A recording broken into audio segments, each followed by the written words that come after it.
আল্লাহর প্রতি বিশ্বাস এবং তাওয়াক্কুল হারাবেন না। জীবনে কখনো হতাশ হবেন না।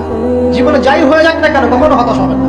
মনে রাখবেন আল্লাহ আপনার রব, আল্লাহ আপনার সাথে আছেন ইনশাআল্লাহ।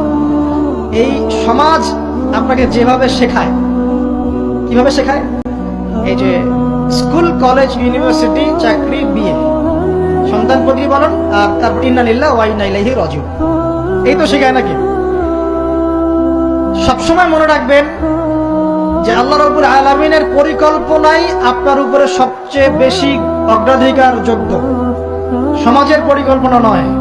পরিবার আপনাকে চাপ দিচ্ছে, চাকরি পাস না, পড়াশোনা করিস না, হ্যাঁ পড়াশোনায় কেন তুই 80 নাম্বার পাইলি না, কেন চান্স পেলি না, কবে চাকরি পাবি, কবে আমাদেরকে দেখবি, খাওয়াবি, পড়াবি, এই যে চাপগুলো চারপাশ থেকে আসে কিনা?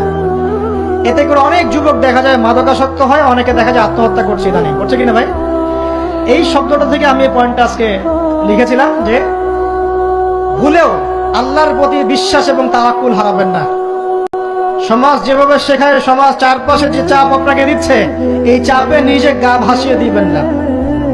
আপনি আল্লাহর কাছে দোয়া করবেন, আল্লাহর কাছে পথ চেয়ে নিবেন এবং আল্লাহর প্রতি তাওয়াক্কুল ভরসা করবেন। কখনো আত্মহত্যার পথ বেছে নিবেন।